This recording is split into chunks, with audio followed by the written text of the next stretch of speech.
एक अजीब सा वॉर गेम चल रहा है।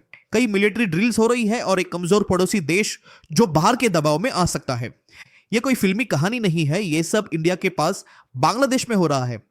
संडे को एक यूएस एयरफोर्स का aeroplane C-130J super Hercules Chittagong में उतरा। यह प्लेन यूजुअली जापान में रहता है, लेकिन इस बार यह शाह अमन एयरपोर्ट में लैंड हुआ।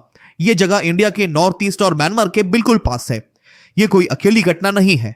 यूएस मिलिट्री लगातार ड्रिल्स और सर्वेस कर रही है। अब सवाल यह है, यूएस क्या करने की सोच रहा है और इंडिया को टेंशन लेनी चाहिए या नहीं। जुलाई में बांग्लादेश में हंगामा मच गया था। स्टूडेंट्स प्रोटेस्ट करने सड़क पर आ गए थे। उन्होंने पीएम शेख हसीना को भागने पर मजबूर भी कर दिया। उसके बाद इंटरिम रूलर बने Nobel prize winner Mohammad Yunus. Yunus के यूएस के साथ काफी अच्छे रिश्ते हैं। इसी वजह से कहा गया कि यूएस ने ही शेख हसीना को हटवाया है और अब जो ड्रिल्स हो रही है उन्हें उसी नजर से देखा जा रहा है। जुलाई के एंड में बांग्लादेश और यूएस ने मिलकर ड्रिल की, जिसका नाम था टाइगर लाइटनिंग। इसमें काउंटर टेरर ऑपरेशंस और जंगल मिशन प्रैक्टिस हुआ।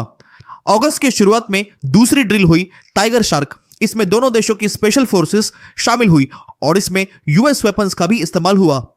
और अभी तीसरी ड्रिल शुरू हुई है पैसिफिक एंजल 25-3। इसमें श्रीलंका, बांग्लादेश और यूएस की एयरफोर्सेस शामिल है।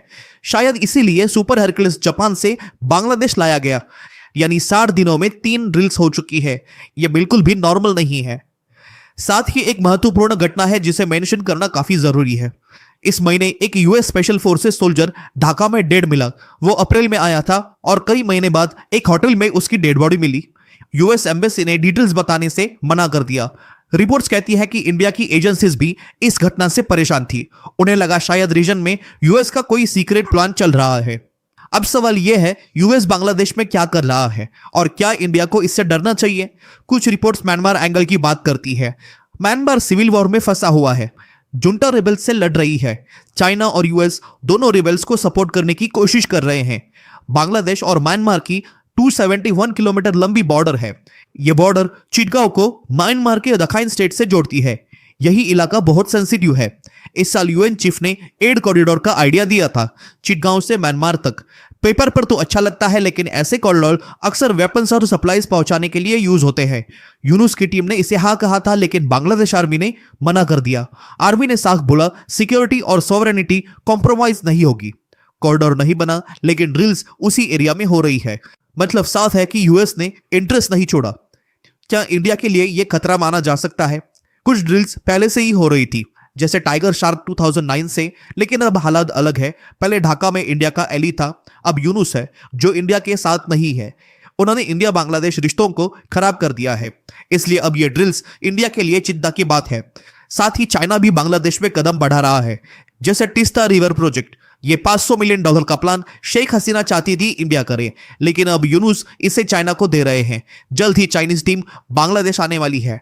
बांग्लादेश एयरफोर्स के प्लेन्स भी पुराने हैं। हाल ही में एक टर्नल जेट क्रैश हुआ था। अब ढाका चाइना से J-10 फाइटर जेट्स लेने की सोच रहा है। यूएस और चाइना दोनों की नजर बांग्लादेश पर है।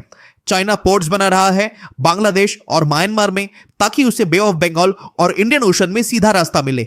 यूएस का मकसद चाइना को रोकना और इंडिया पर नजर रखना है। इंडिया को दोनों से सावधान रहना होगा। और ढाका, वो तो बहुत रिस्की गेम खेल रहा है। यूनुस बड़ी पावर्स के बीच फंस चुके हैं। छोटी सी गलती भी बहुत भारी पड़ सकती है।